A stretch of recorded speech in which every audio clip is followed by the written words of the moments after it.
Yo, what's up, ladies and gentlemen? Good to see you again, and welcome back to episode 4 of the Cards in Hand podcast. We've got myself, the TCG, the Luffy TV, all that goodness, and FTC Hobby, aka Daniel, up there.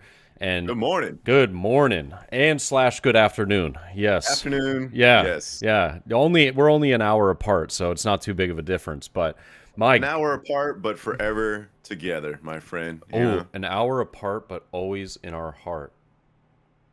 Dang. I love it. Dang. I love it. Look at that. Starting it off with a blessing. You know what I'm saying?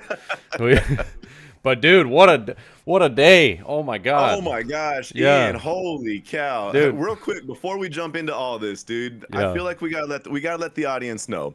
You and I shot a podcast on Tuesday. Yes. We shot a podcast on Tuesday. And we logged off. We signed out. We logged off. We cut the cameras and we said, "Holy crap, dude! That podcast was off." Like you and I were both just like, I mean, It was the I was on bomb.com. cloud nine. Yeah. I mean, you were cheesing. We were both just like, dude, that was I felt like that was our best podcast we had done. Absolutely. We both were like, holy cow, that was a blast. That was fun. That was great. Like I was just like thrilled. It literally just kind of like set the mood for the day. I was just like, man, that was awesome. And then I get the call, the dreaded call, and man, Dude, you know, Bill Gates got me good, okay? he got you. He got me real good. He put out a new Windows update, and I updated my PC. And me being the person that I am normally very good about going through and getting all my stuff back to the settings that I have, because when you do a Windows update, it changes all of your default devices and stuff like that, or back to default devices. And so everything that I have set up for my stream, for my recordings, for Discord, for everything was like changed, right? And I go through and I start up stream the next day after the Windows update, and I like update my OBS settings and everything, my PC settings, but I forget to do my Discord settings. Pain. And so the audio of my man was non-existent in the podcast. So I literally called him and I was like, "Bro, I'm about to edit this out, and you literally are unheard for the entire hour." It is man. brutal, man. But hey, you know what? It ended up being a sign. It ended up being a sign. Exactly. Because to start us off, you and I have enjoyed from the bans and restrictions of November, just enjoying OP04.5 and like having fun with the diversity of the deck lists, Right. not seeing as much red in the meta, and still seeing red. Like red was still good. Like I still saw like Zoro players doing well. I still saw a law list that was so interesting. I love that, how the versatility of that deck can just go so many different places. And but then like you just see like awesome colors coming out, like with purple, with starter deck 10's edition and everything. Exactly. It was just fun. It was a blast, right? Dude, I will go so far as to say it is the most fun that I've had in One Piece meta thus far. Granted, I will preface that with the fact that I didn't come into playing One Piece until about halfway through set 2. So everything post that, this has been the most fun that I've had within the meta, to be honest with you. I can agree, dude. It was a blast. Yeah, it's been great, man. And I think it's one of those things that it's just like, all right, well, you take away these options and then you take away Whitebeard and kind of restrict all the red options, and then simultaneously introduce the new starter deck with all these amazing purple cards. Yeah. That literally just brought new life into purple. Yeah. And as someone who didn't really play purple, I mean, I don't think I really experienced outside of Z. I mean, Z was like the one purple deck because Navy. It was and black, Navy, yeah. Like, exactly. I was like, yeah, okay, you got Navy cards. If your deck includes Navy cards, I'm gonna give you a shot.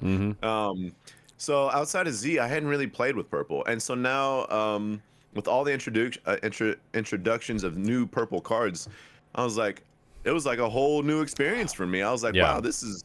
And just the ramping and deramping, that mechanic within purple is a really fun mechanic to play with. I agree. And I never played purple, and then I started playing purple with starter deck 10, and I was like, "Yo, this is so fun! Yeah, this is great." It breathed new life into the meta, and it was it's just been such a fun thing to experience, to be honest with you. I agree. And now it's all gone. No, all I'm just kidding. But, No, I mean, there might be some truth to that. There might be a little bit of truth to that, but I don't want it. It may be all gone, but we may be moving on to greener pastures. Who knows? I agree. We are moving on to greener pastures, and I think it's going to be a blast as well because with yesterday's announcement, we have now seen that the OPO, or excuse me, the I don't want to just say OPO1 because there are some OPO2 cards in there as well. Yes. There are the bans and restrictions that were on Marco Blocker, 5-cost Marco from OPO3. Right. Nami Searcher from OPO1, Radical Beam from OPO1, Edward Newgate 9-cost from OPO2, as well as the Newgate Leader and Curly to Dawn. All being lifted and brought back. They are no longer restricted, banned, anything. They are 4 costs, 4 ofs in OP05 starting December 8th. It is, I think, fine. I think it's healthy that we're getting back onto the same ban and restriction list as the Eastern meta.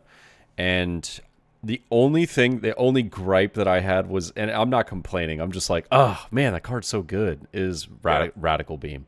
And that's fair. It's so good. And I get that. It's so good. I'm waiting for every other color to get their Radical Beam. You know what I mean? And now, like I was mentioning, I was gonna say, like I was mentioning to you, yellow has, the conditions are different, slightly different, but yellow's got its own rad beam now. They're getting Thor, I believe. Right. Yeah. And when you think of purple has its own variation of rad beam with blast breath. Yes. And so when you think about it, if you're at 10 Dawn and you leave one up, blast breath is, and you're minusing a Dawn, it doesn't impact you for your next turn. Especially if you have the new Kid Blocker from OP05. You're doing it for free. Oh no, wait, no, that's only on your turn. Never mind. Never mind. It's only on your turn. Is it on your turn? Yep. Yeah, the Kid Blocker's only your turn. I was gonna say, then you're doing it completely for free. Yeah. That would be busted. Yeah, but again, if you're at 10 Dawn and you leave one Dawn up and you're gonna go right back to 10 the next turn, it's in essence a free, a 1K, a 1 cost 9K, so or a 4K counter. So we're starting to see more variations of Rad Beam come into play. So I agree, it's an incredibly strong card. And when you tie it to Whitebeard, I think that our PTSD from someone dropping 9-beard on you and leaving one Dawn up, I think is like it triggers a certain like trauma for us, right? Where we're just like, you've essentially wasted my turn by turning your 6K leader into 8K, and now you've got a rad beam up. So even if I was trying to go for game and I just slam all my Dawn onto a character, it's still, they got 3 Dawn active and 3 rad beams. Right. It's like I'm not getting through. So I think for some of us who had to battle against Whitebeard for so long and experienced the 4 9-beards and the 4 rad beams, and like there is trauma, and I think there's trauma from that. Yeah. But all things being equal, I think we're now starting with the power creep being what it is with set 5. And with a lot of really strong cards coming out, I think we're more, and I could be wrong, but I feel like now where it's a little bit more equal footing for like everyone across the board now. So I think the only color that got done dirty is green. I don't think I think green's down bad right now. They're not in a good spot. Green is the new purple, right? Green is the new. Well, is that what purple used to be, right? Like in OPO2, like O2. I mean, even into 3 to an extent. Like we were just like, when is purple gonna get their support? And then Bandai's like, oh, you want purple support? Bam, like here you go. Yeah. But green. That being said, with the restrictions and bans being lifted, Red Green Law is back in action, baby. I think people are going to pick up Red Green Law, and then they are going to immediately put it down when they play up against Sakazuki. they're going to be like, fair. Well, I had my fun. You get hit with a Lucci or two in a Sakazuki match, and you're going to be reconsidering your choice for sure. Well, this sucks. Uh, Well, yeah, this is terrible. And then if Fire Fist is still a thing within the Zoro builds, like yeah, you got Fire Fist and you got Lucci, which are like the two like biggest predators for Red Green Law. It feels like so. right. I Yeah. think that Red Green Law though does have options. Hmm. It's gonna introduce the one cost Nico Robin more than likely, Hmm. it being searchable through Nami as well as just KOing a I think it's a or a zero power character. Okay. And so Okay. if it kills a zero power character, that kills Rebecca in Rob Lucci, in Sakazuki. So it gives, options, right? Okay. It gives some form of counter. But then there's also the event that's coming out, and I think it's just called Fire Fist, which I was a little surprised that they went with the exact same name as the. That's right. It's a 3 cost now, right? I don't remember if it's 3 or 4, but Okay. it's an event that I remember does. It actually might even be 2. I don't know. It was all I remember is that it does minus 4K to some character, and then it KOs a character that is 0 cost, or 0 power. Excuse me, not 0 cost, 0 power. Okay. And so you minus 4,000 power, kill a 0 power. So you could, let's just say, for example, you have a Rob Lucci rested on your board, 6K body, right? Hmm. You could subtract that down to a 2,000 power character and then KO the Rebecca that's on board. And then Hmm. you can swing into the Rob Lucci with like a Nami or something. Okay. Yeah. Yeah. So there are options. I just think that Law will struggle pretty hard into that Sakazuki matchup. That's fair.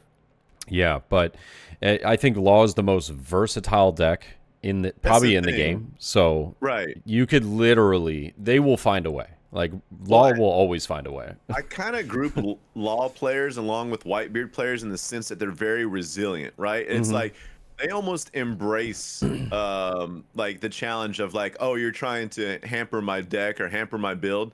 Cool, I'll just plug in some other cards and we'll still make this work, right? Like Yeah. we thought that. I think the overwhelming sentiment for a lot of people is when Whitebeard got hit with its restrictions. I don't mean the Whitebeard leader ban. I'm talking about the one Whitebeard character, the one Rad Beam. Yeah. Those were when those got into play. A lot of us were like, "Well, sayonara, Whitebeard." Like we'll see you later. And lo and behold, Whitebeard got better. Yeah, it It's didn't go yeah, it's anywhere. like Yeah. yeah, exactly. It's like oh, you thought, Yeah. and You thought wrong. yeah, exactly. And so like I think Red Green Law and Whitebeard players and those decks allow for a tremendous amount of versatility to be built around their abilities. And they just have good cards that it's just like there's only so much I mean I say that, but like they're gonna find ways to make those leaders work. And Oh yeah. I feel like we're gonna be seeing both of them in the upcoming meta. But I mean, again, this is kind of like the point that we were trying to make is like now things are Red Green Law was very strong, right? Whitebeard very strong, but now they're entering. It's like when you're in 5th grade, you're the top dog. Well, now everyone's going into middle school, Yeah. right? And now everyone's like, hey, we're just as big as you. We're just as bad as you. Yeah. You're not gonna bully us anymore. So like you're not top of the food chain. It's a lot more equal across the board. As at least that's what it feels like. Yeah. It may be one of those things where I'm way off, and next thing you know, Whitebeard, because we love Whitebeard here in the West, just gets abused, and maybe it's just a really dominant deck again. I don't. My initial sentiment is I don't think that'll be the case. I think it'll be a strong deck, but on paper, it feels like Whitebeard just has a lot more tough matchups these days, and the same thing for Red Green Law. Yeah, I think that there are going to be a lot of tough matchups for those decks that have been lingering around in the meta for the last 4 to 5 sets, Right. and Purple Luffy is going to definitely be one of those. I Hmm. think that struggle into Purple Luffy might struggle into the Zoro matchup and potentially the Law matchup Right. because of the lack of removal, as well as Sure. just getting low on life and having to take multiple swings each turn can be very Right. tricky. But Right. I haven't played the matchup, so respectfully, I don't know. Right. I'm hypothesizing. I think On that paper. yeah, On paper. on paper, I feel like maybe Purple Luffy might struggle into Law, but I do think Purple Luffy is going to be a great answer to Newgate. I think Absolutely. even with Newgate having a lot of rush cards and Sure. being able to play very aggressively and Sure. defensively, purple Luffy will really be able to get down those big bodies onto the board so Hmm. quickly and just Hmm. swing for 6 so fast that Right. Newgate will like swing for 6, swing for 8. Like once you get 7-cost kid down to, I mean Yes. the whole matchup changes because now Newgate is on par, or excuse me, Purple Luffy Right. is on par with Newgate, being at a Right. 6K power leader. Yep. And I mean, you start introducing those blockers like Eustace Captain Kid, and you get the Dawn, revitalization through Crazy card. your Crazy minus. card. I mean, like there's a lot of. I think Purple Luffy is going to really succeed well in that, but I'm excited personally Dude, for I am thrilled. the other Newgate. Okay, Oh, okay. Red Okay. Purple Luffy. Yeah. Yeah. Yeah. I Yeah. think that Red Purple Luffy now is like I genuinely think it's going to be, and we talked about this in the unfortunate podcast that didn't make the cut, sadly. I said that Red Purple Luffy will probably be one of the top decks, especially with Newgate being at 4 now. Yeah. We'll see a lot of the Newgates in there. We will see a lot of the 7-cost kids. Well, maybe. We actually might just see a tremendous amount of Newgates as well as the 12-cost Luffy. The 7-cost kid might actually get worked out in replacement for maybe like more ramp as well as more defense. I And would. I would think that's a mistake if I'm being honest. If I'm building that deck, I adamantly feel that the kid is not a linchpin anymore because Whitebeard is now a 4 of. right. That kid is just way too damn good. Maybe it just isn't a 4 of anymore because now you have Newgate. It might be maybe like 2, Yeah. So I think there's going to be some changes, and I think that that is going to be really, really interesting to see how that works out because 7-cost kid is fantastic in that list, but we didn't have 4 9-drop Newgates. And now that Right. we do, I feel like it does Right. change it up a little bit. It makes you go, Okay. okay, what's my game plan here? I could play Newgate, be an 8K leader, right? Still have a Dawn open for my 4 rad beams, and then pass. They can't get a life off me this turn. I can go because I have so much defense, right? And then I can go Luffy the following turn, right? Attack with Newgate, play Luffy, ramp using leader ability, ramp using Luffy's ability, start a brand new turn, and now you're just like, I have 5 Dawn, I have a 12K that can can attack again. I can either block her up, still save for Rad Beam, or I can swing 7, still have 2 Rad Beams, 3 Rad Beams up. Right. It's gonna be a menace. I think that Red It Purple is. Luffy's gonna catch a lot of 100%. people off guard. 100%. I mean, that the restrictions probably had the most impact on Red Purple Luffy. Whitebeard was restricted as a leader altogether, so I don't know how fair it is to say like that. We've seen Whitebeard without restrictions, so we kind of know what to anticipate more or less with Whitebeard. It's just a more of like, will it do well in this meta? Whereas the Red Purple Luffy is like we have not experienced for the Whitebeard and so like that is the yet to be seen leader with these new restrict, and there's some red purple Luffy players here locally, and I actually matched up against one this last week in my locals as a red purple law player, and as someone who's thoroughly enjoying red purple law and was going to carry that deck into the set 5 meta.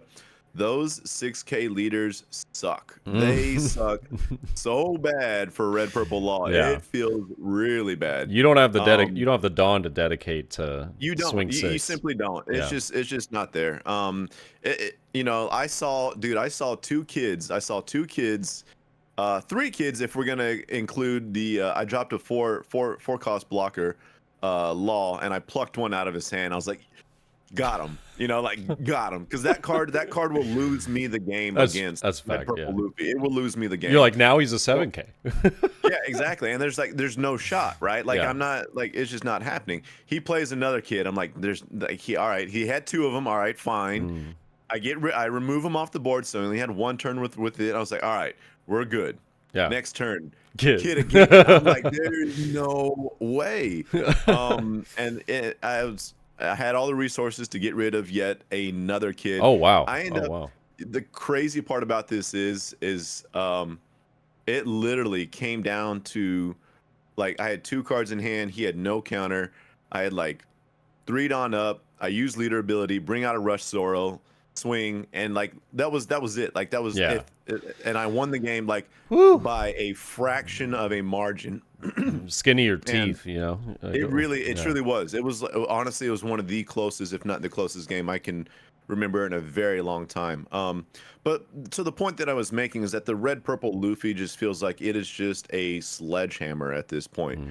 It's just like it just feels like abusive, right? Like I'm just gonna bulldoze you. It's I'm going to be gonna even more abusive now, boy. exactly. It is just like red purple Luffy with these cards. It just feels like a big bully. Yeah. Just like I'm just gonna run you over. I'm here. What do you Um, think about it?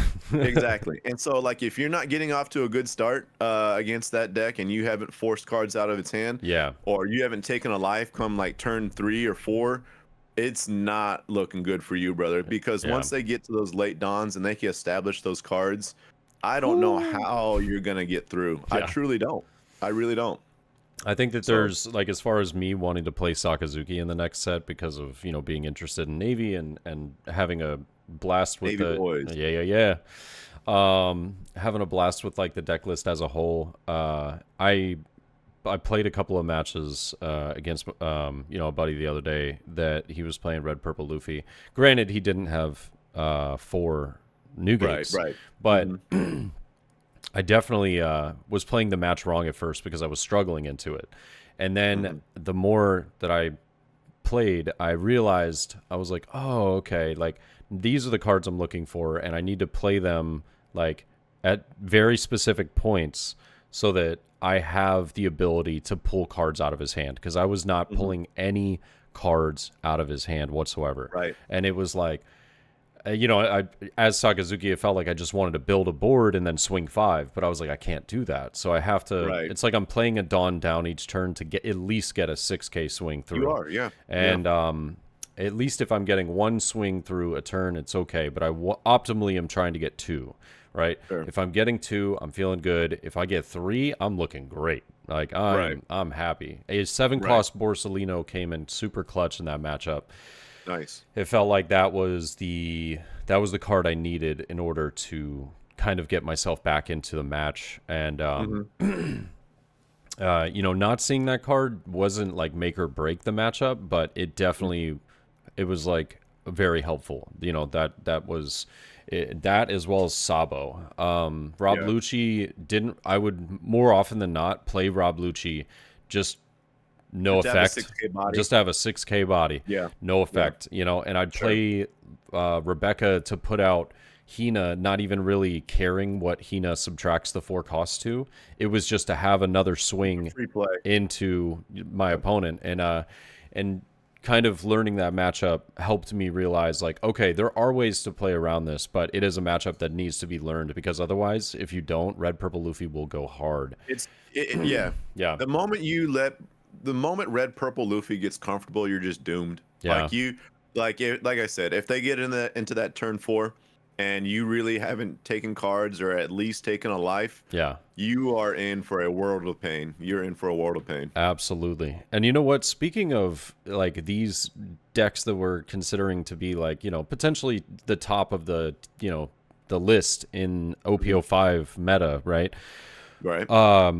It was interesting that we talked about on the you know, we shall never name it again podcast, that unfortunately you know, but the podcast that shall not be named, Oh, you know, man. the Voldemort podcast. Right. The interesting thing that we brought up was that because of the excitement of some of these lists and because of the prevalence of some of these decks in the Western meta, or excuse me, Eastern meta, now the market has been going wild with some of these Insane. cards. Insane. And we talked about, you know, stuff like Borsalino going up to about $30, right? Yeah. Kuzan in like the $20 range. Right. Queen's been an issue since the starter deck released. Queen's 35 or something. Insane. And now with this, I think that this is just a very brief moment though for the market of red, is because of this ban and or unban and unrestriction that just happened to the red cards. I don't know. Have you seen what happened to the market of those? Oh yeah, Dude, Newgate is being sold for $28. insane. I literally I'm like, 3 weeks oh ago, my I literally god. sold like 6 or 7 Newgates too. I I'm know. like, I oh. know. I'm like, man, I gave those away in Yeah, OP02. Like, honestly, I was like, they they were were like a 3 or 4. $2. They were 3 or 4 Like, dollars at bro, one here you point. go. You need a Yeah, Newgate? take it. Yeah, You get a Newgate. You get a Newgate. That exactly, was Oprah exactly. handing them out. Yeah, And yeah. So that's been the market for that. I think is going to be volatile for the next 48 hours. So be careful if you're trying to buy cards. Just be very careful. yeah. Red cards I think are going to be a little wild. I saw Rad Beams at one point last night selling for $8. Insane. They're And not. those are They're just now down to 4. But yeah, but those are just an uncommon. They're not even a yeah, rare. yeah, I mean, like dude. I have a whole box full of set Yeah, 1 and set 2 bulk that I'm about to go dig through. And yeah. brother, when we go out to nationals, it's like Korean barbecue on me because of Rad Beam and all these like cards Dude, that are now just like just through hand the it to the roof, man. waitress here. I got 5 Rad Yeah. Beams. That should I pay just I for just it. fan, I just fan out like 20 Rad Beams. I'm like, here you go. Yeah, Like, you're welcome. you're Like, you're keep welcome. the change. Yeah, Keep the yeah, change. yeah. Like, I threw we're one good extra here. in there for you. Yeah, Exactly, exactly. No, it's insane. And like, like it's I think like oh for man. people that have been established in the game, like you and I for a little while now, it's kind of maybe not fun, but like we are in a position of like we don't have to concern ourselves over this so much because I don't a lot of the players like myself, I anytime I get SRs or like important cards, I always set aside a play set, and it Oh, doesn't always. matter Yeah, yeah. if they're in the meta or not. I don't Yep. care. I'm just like there's 4 ofs of damn near every single card that I've pulled Absolutely. because I never want to retroactively go back and shell out for cards. Like if I had to go back, I can imagine how sad I would be after playing black for like 2 sets and then playing blue for almost all of 4, and then Sakazuki comes out. And like if I decided to sell my cards because I was now playing like red, purple, all, I'm just creating a Yeah. hypothetical. No, yeah, yeah. But like, and then all of a sudden I see Borsalinos and Kuzans go crazy, and now like I'm not shelling out $400 Yeah. to be able to play this, and so like it's I think the point I want to make is like if you're for people like you and I that are established, it doesn't necessarily impact us all that much. If anything, like it in some ways benefits us because we tend to have a lot of these extras Mm, that we can make a few bucks here and there, help someone else out, like true. so like we're in a decent position. But I do want Yeah. to offer this for people that are relatively new that weren't here for set 1, set 2, maybe a little late for set 3, is staying involved in the meta is insanely important. And I know like that seems like an obvious thing to say, but like I think it's even more pronounced when you look at what's going on with the market. Yeah. And so like it's cool for you and I because we're not necessarily affected, but for the new players, it does hurt me to see people that I've got a couple new friends that have just recently started playing, and they want to play purple decks, but they're like, bro, I can't afford, I'm not going to spend, Yeah. what is it, 160-ish dollars on 4 queens. And I'm like, brother, I wouldn't do it either. Yeah. So like the financial barrier that is being set by the volatility of the market for new players is concerning.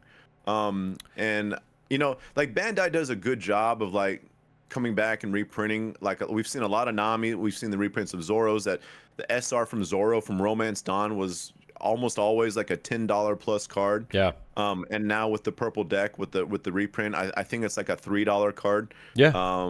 And so like they do a decent job of coming back and like trying to resupply some of the staples within decks. But it is a concern. It is a concern for me. And so the advice that I would give is like if you start seeing a card that is being utilized a lot within a meta deck, like, and it's still like at an affordable price for you, Pick it like up. grab the card, Pick it up. snag it, like Yeah. because I like you are gonna be in a bad position if you want to stay playing meta decks. And next thing you know, because these things don't happen like over the course of a week, they don't happen over the course of 10 days. Yeah. These things happen over the course of an afternoon. um And so like I can't tell you like I'd mentioned in the podcast that it will no longer be named. Like this isn't like oh I'll buy it next week when my paycheck comes out type scenario. This is like one like the morning of, because you and I both we said like we both look at the market consistently. Like Yeah. almost every day I go Yeah. on TCG Player and I just kind of like scroll Just through and I'm seeing browse. what cards are Yeah. doing exactly. And one morning, you know, as I'm sipping my coffee looking at the market, our card will be at $10. And then next thing you know, something that comes up within a deck or within the meta, it goes crazy, and then that same $50 afternoon, that $10 card is a $40 card. Yeah. And you're just like, what in the hell?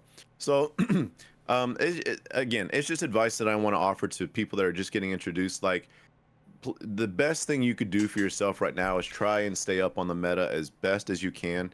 And if you are in a financial place to be able to do so, buy cards that are that seem like they're good cards. But even if they're not, like Polly was a great card. We made a joke about Polly We did last time. It was like Polly was literally like the alt art was literally like a $4 or $5 card. It was right? a laughing stock. I pulled like 6 of those cards, and I would get rid of them immediately. Yeah, I was exactly. like, $3 you give me? Here you go. There you go. Right. You know? And now I'm like, no.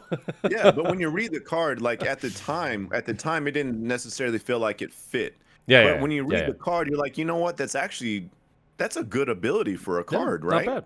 Not bad It's at not all. bad. And so like sometimes you can read these cards and you can see how there would be application for them. Maybe not currently, but you could see like, well, if some things happen, this could be a very real card. And I think trying to stay on top of that as best you can is going to be it's only going to benefit you going forward. So agreed. And on your point of, you know, Bandai doing a job of getting cards out and whatnot, I mean, we've yet to see much of it in One Piece, but yet again, the game is still relatively new. This being today actually being the first anniversary of the game.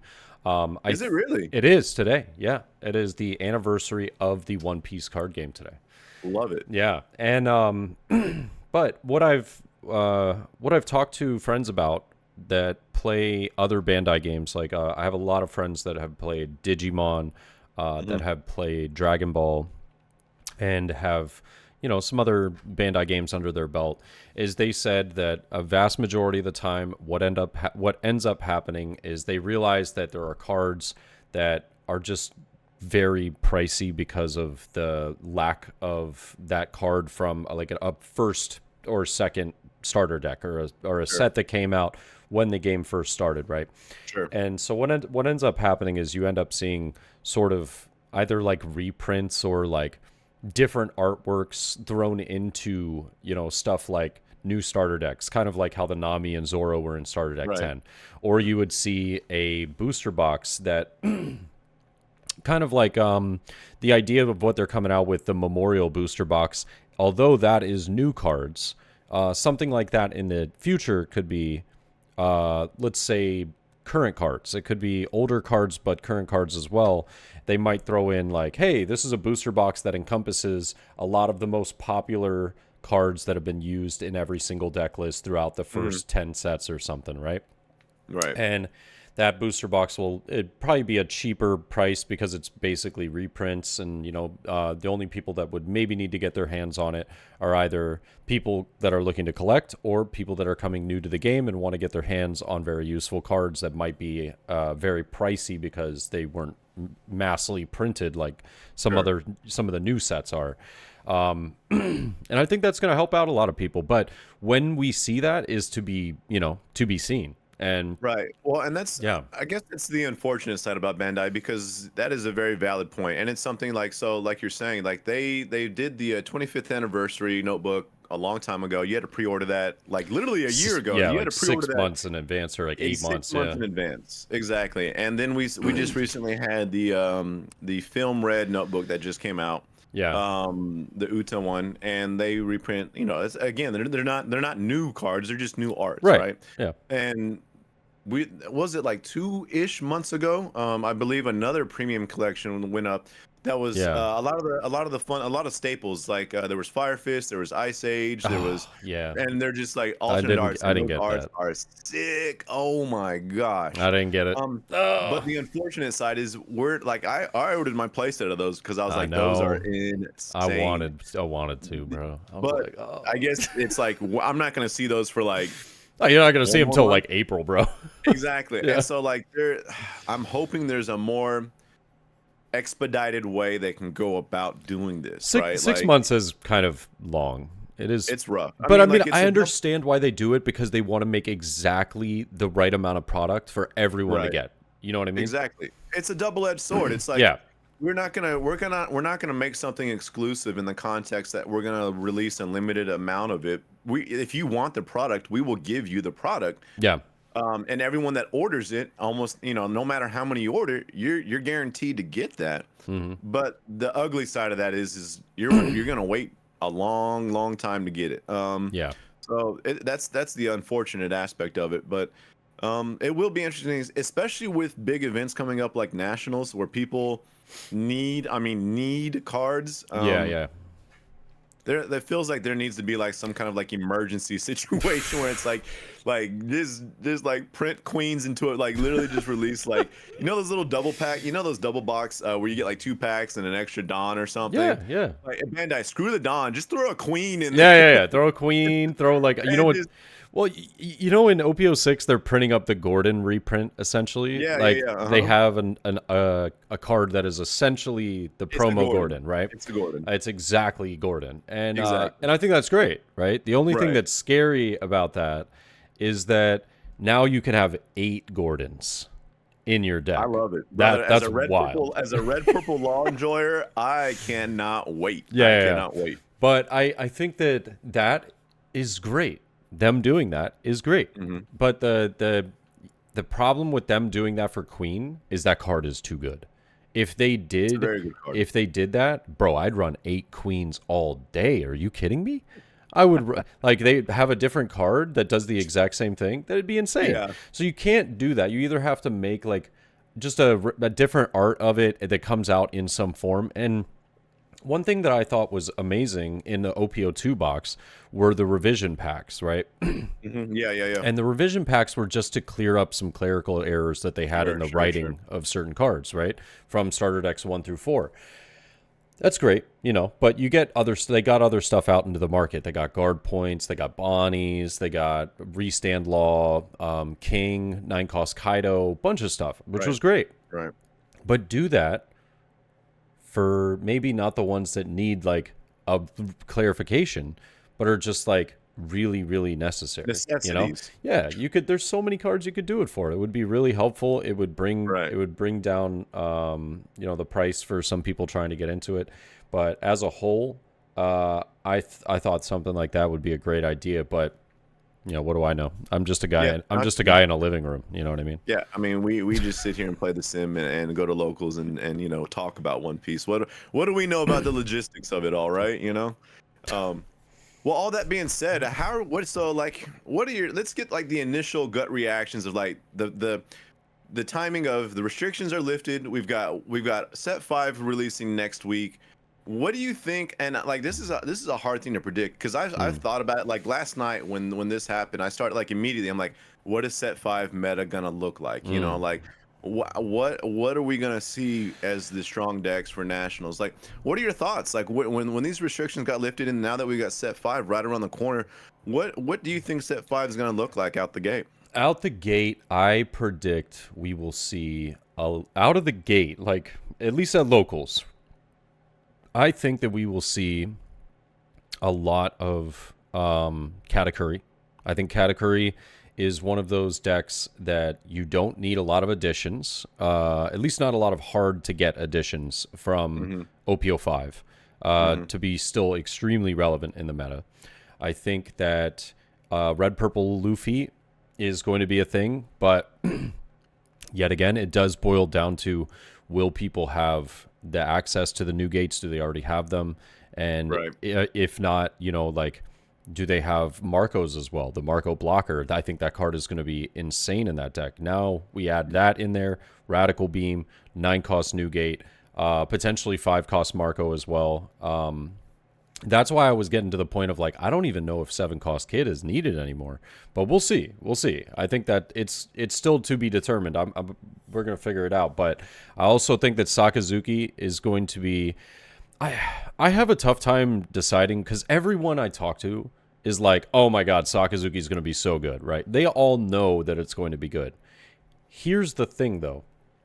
How many people are going to play it? Because one, it isn't a super easy deck to pilot, right? It does take a lot of practice, a lot of thinking. There's timings when you should play certain cards. Like it's not when you use your leader ability. Like, what card are you trashing? Right, like, right. It's not linear. There is a lot that goes into it, right? And so for the average player, I don't think it's going to be an easy deck. Like I'm trying it, and I think I'm doing well with it, but I also don't think that I'm even close to having the deck figured out. Like there is a lot that goes into that list. So that makes me wonder how many people do we think are going to be playing that, because it does have a high skill cap, you know? It's almost the red-green law. Exactly. The new red-green law, right? So I think that'll be interesting to see like how many people do we see of playing that. Sure.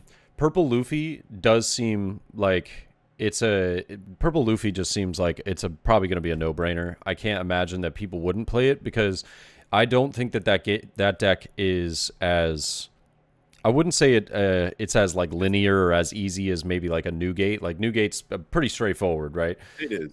Purple Luffy has like a lot of like minute decision making that can actually just lose you the game if you do it wrong.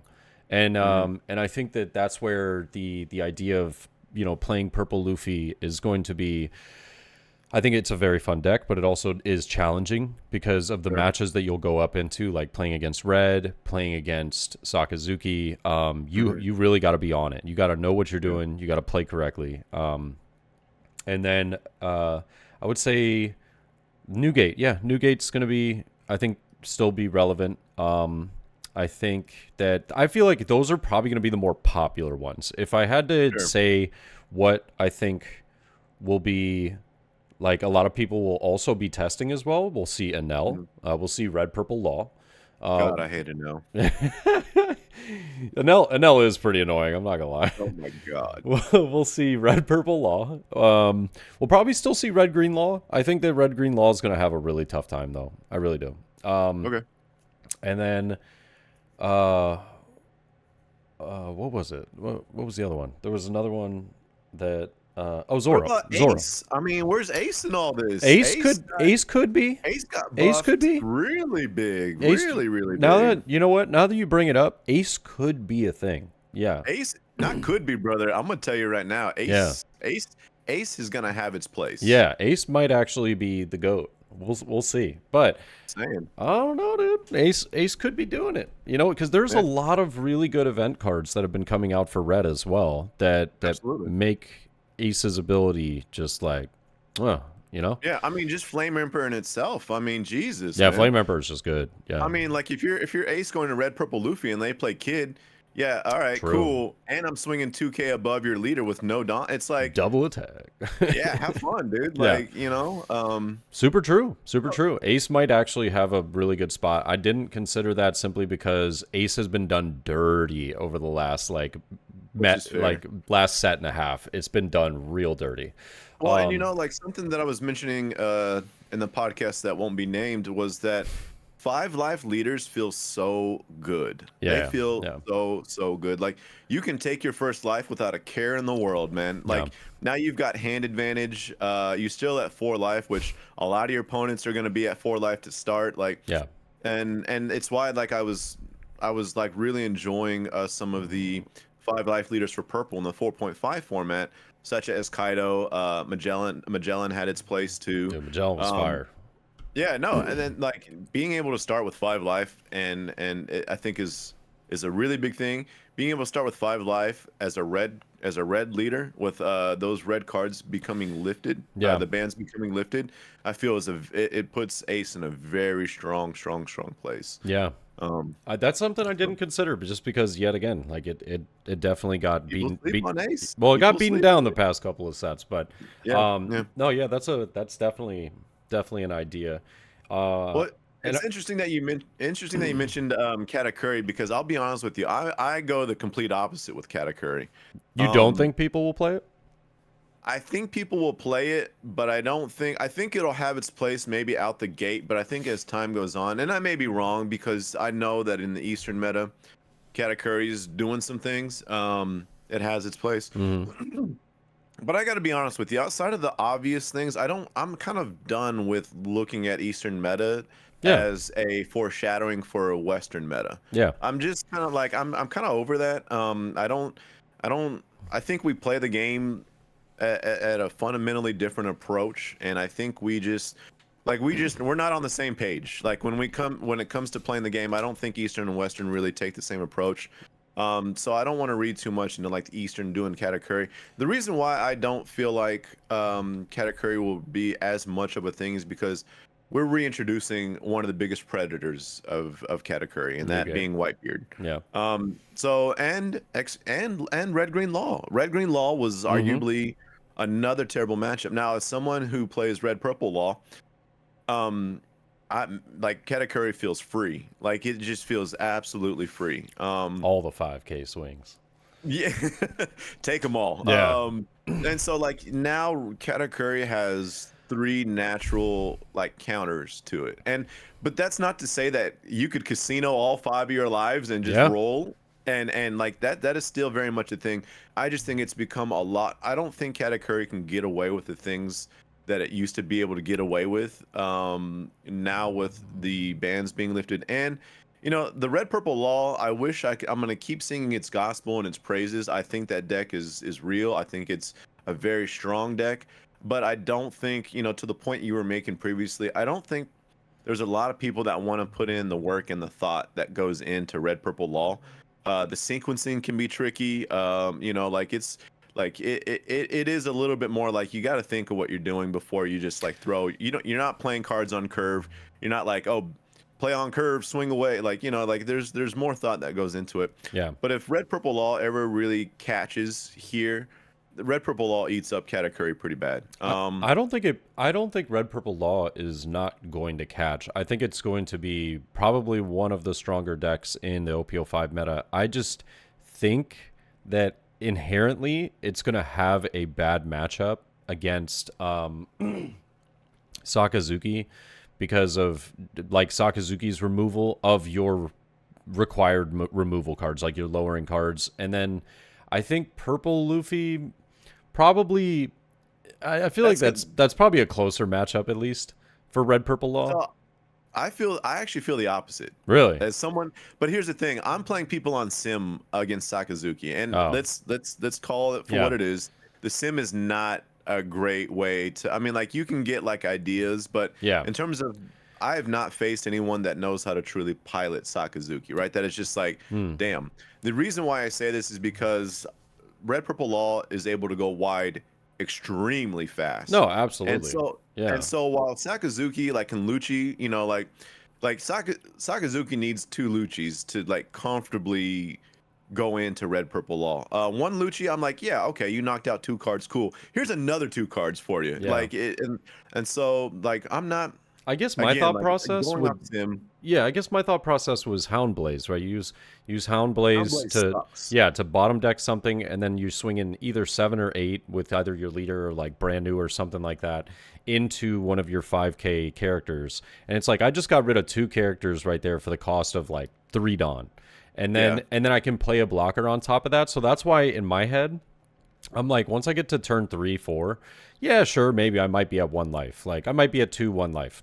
Sure. But now every single turn, I'm going to be playing 2 blockers. Like every single turn. It's like, I mean, boom. My leader ability lets me bottom deck that stuff before you even can use the block. Like Rebecca, someone plays a Rebecca, I'm like, oh, cool. I'll throw a Zora out there, leader ability. Your Rebecca's gone. It was never even there. No, like, yeah. But I'm talking about like I got Borsalino, Sabo, you know, like the stuff that playing Rebecca in that match. Not that I'm saying I wouldn't play Rebecca just to get. I would cheat out a card essentially. Sure. But playing Rebecca is like, I pretty much know you're just gonna get rid of it. So Yeah. I'm not really super worried about that. I'm more or less Yeah. just trying to get a card on the board. I'm really talking about like getting Sabo and Borsellino down. That becomes difficult if I'm able to remove your, let's say, like Brook, and you aren't, seeing like every single Gordon every single turn. That's I where mean, the thing I is, think we got to play this match. We got to play this match. hey, bro, I've got Gamma Knife now, so Oh, that's I'm right. chilling. That's right. I forgot about that I'm card. chilling. I've got like almost 8 Gordons now because of Gamma Is Knife. that No, I'm sorry. Gamma Knife is a 2 cost -1 Dawn -5K. Yeah, yeah, yeah. I'm chilling, I brother. I'm forgot about chilling. that card actually. Yeah, and like Mm. I'm saying, so I guess the point I'm trying to make, Oh, now I if really want to play this Sakazuki matchup. Okay. cannot, I'm telling you, bro, red purple law, we're gonna do it. We're gonna Okay. do it. Okay. If Sakazuki can't keep pace, Mm. like stride for stride, it can snowball on Sakazuki. Where next thing you know, they're looking at 4 or 5 characters on the board along with my leader, and they're Hmm. like, okay, so I can get rid of a couple of I these, might rescind. and I might rescind what I said because brother, I did not. I'm gonna be honest with you. I was thinking like 4.5 law, and then I was like, okay, what does he add? Like maybe a couple of things, like. But I yeah, forgot no, about no, no. Gamma Knife. That's a very And important I will card. tell you right now, Yeah. now that I've been playing set 5, blocker kid makes that deck. It is not. It is like they're 4.5 and Yeah. 5 red Law. purple law Yeah. because of literally that one. Just if we didn't even think about Gamma Knife or some of these other cards, I know like people are playing with Zoro Juro. I think Is is that the the one that ramps on attack when it attacking? ramps it on, but Yeah. it's a 3 cost 4K. 4K. Yeah. I am not sold on that card, which I think is like blasphemy for a lot of people. I'm not quite there on that card. But the point being is that the blocker kid, I always get blocker law and blocker kid mixed up. Mm. The blocker kid it makes that deck a completely different deck. Yeah. So now that every time that I'm utilizing my leader ability, I'm minusing 3, but I'm bringing 1 back active, Yeah. and so like it's a net -2. Then you play Penguin. It's like net 0. It Yeah. is nasty. It is gross, I dude. actually, And I really want to play. We're gonna have to play this match sometime soon because now like I said, I think I was thinking of it incorrectly, just not considering Gamma Knife as well as like I was thinking of you having blocker law, but Gamma Knife as well as there's another card that I'm forgetting. I think I can't remember the name of it, but there was round table being run in 4.5, and yeah, but for the most part that card got supplemented out by yeah, Gamma Knife. yeah, So Gamma Knife. But I thought there was something else. But maybe I'm forgetting something. But I yeah. think it would be interesting. That would be an interesting matchup now because the more I've played Sakazuki, I've gotten this idea that there are answers to most matchups. You just have to find it, right? You have to see the cards. Not even that. Just like so, there's like when I was talking about playing the games against Red Purple Luffy against my friend the other day. I lost like a few matches because I didn't understand the matchup, and I was like, man, I cannot seem to figure this out. And the more I Was played, that the Katakuri games you were playing? no, Red Purple Luffy. I was playing I'm sorry, Sakazuki, yeah. and he was playing Red Purple Luffy. And Got you. I after a little bit, it was like finally started to realize, okay, this needs to be done here, and that needs to be done here, and now I can start being a little more aggressive rather than saving my Rebecca to play Hina to lower something down. I'm playing it down just to have a body on board to swing, right? And on turn 2 or something. And the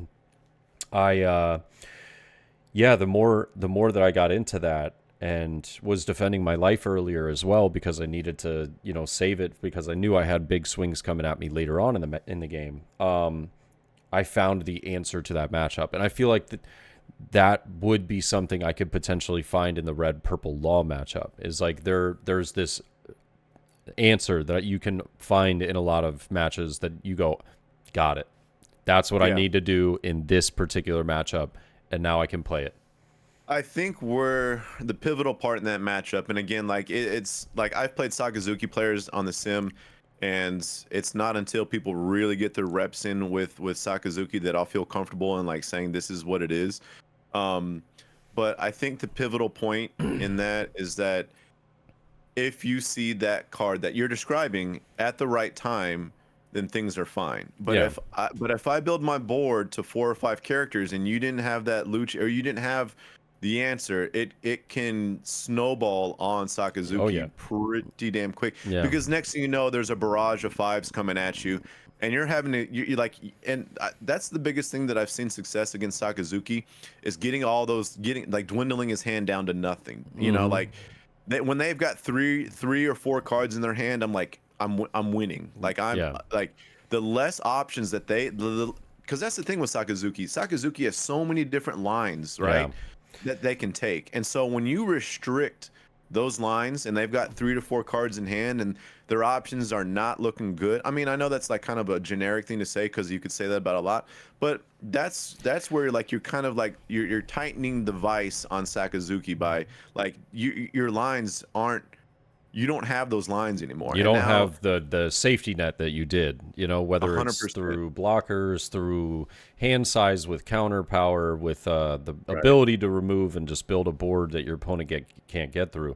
And that's really where, and because that's the observation I've made is like there comes a point in the game where I'm like, this is either going to be the point, like this is going to be the turn where he responds in a way that sets me back to where it's like, okay, now I'm having to fight back. Yeah. Or if he doesn't have that answer, this is the turn where I kind of break free and I'm just like, now you've got a problem on your hands, because I was like, now I'm like really about to like coming at you because you didn't have that response that you needed to kind of keep things in check with me. And so there's that pivotal part, and I've noticed that like kind of turning point within that matchup. It's either you have a response this turn right now, or things are about to get real ugly for you. So, you know, but hey, that's just me because I've been loving Red Purple Law. So like I'm probably just like, you know, there's some bias with it. But it's, you know, like we'll have to hash it out, bro. We'll have to hash it out. Let's do it. Let's do it. And you know, as far as like all these decks and oh my god, what is the word I'm looking for? All these decks, as well as like leaders that we've been talking about. Everybody's going to be practicing them. They're going to be running these decks constantly up until the point of Nationals that is going to be coming up in the end of January. And I wanted to touch on Nationals because we have almost no events to really get a good idea of what people like, what some of the top players might be playing. I think we have, if I remember correctly, I think we have two events. There's also a few overseas in Europe. I think I looked at 2 in December in Europe. There's maybe one in in Latin America in the beginning of December. I think it's actually like in a few days. But yeah, I think there's only like an offline Treasure Cup or something like that in California sometime soon, and then there's something else, but I don't think we have a lot to go with for OP05. So this is going to be really, really interesting. I think people are going to be deep in the lab. They're going to be in a lot of Discord calls, doing webcam matches. We're going to see people linking up with some of their friends and locals. Like, dude, I got to practice this. We got to run it. You know, let's see what we can get. And yeah, I think deep down it's going to be really interesting because I know that people are going to be cooking up some stuff, and I don't know. I'm excited for Nationals, man. I'm really excited, and for all the things that you just listed, I think I'm really curious to see how many people are going to be like, I'm going to like the meta to the meta kind of situation where it's like, because I think right now we can have a relatively good indication of like what their strong decks are, like, but like what is that one deck or two that is the answer to those strong decks that may not necessarily perform well against other decks? But like, you know, like who's gonna be the low tier hero, you know, that just kind of comes through and like is the meta to the meta type situation. And I'm really curious to see what people kind of cook up with that, because for all the reasons that you listed, it's gonna be kind of like a stealth period of time before leading up to Nationals, right? It really is, because if you think about it, there's not going to be so much posting. Like Eggman's probably not going to have a ton of like a ton of videos that are going to be coming out talking about like the top lists of. Right. There's only going to be a handful of those, like not even Right. like literally a few, like 3.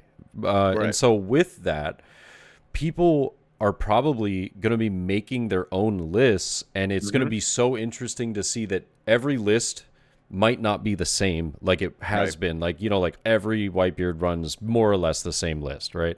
Yeah. Every law runs more or less the same list. Pretty much. Not exactly, but like, 2 card, 3 card difference. Okay, Sure. bro. So Right. you might see people running like a different form of Sakazuki. You might see people running a different another form of Sakazuki. You might Right. see this like wild out there purple Luffy build, that it's like people have been cooking up some random stuff, and I'm like, Yeah. this is really interesting. It's going to be in my opinion, I love it and I hate it. Like this period of time between nationals, I hate it because as a fiend for content and as somebody Yes. that wants to continue making games and stuff like that, like Yes. I'm gonna be putting out videos that people will be like, oh shoot, like this might be something I should watch because I have no other relevancy to what a meta might look like at nationals. And it's like, well, it's definitely not going to look like mine because I'm not going to be winning nationals anytime soon. But I was like, I believe, Ian. I believe. Come on now, I believe. Look, I believe in a thing called love, but I don't believe in winning nationals. Hey, if you do, then dinner is on you in LA, brother. Oh, definitely, bro. Dude, I'll be, bro. Yeah. I'll be buying everybody dinner. I'll be like, yeah. Honestly.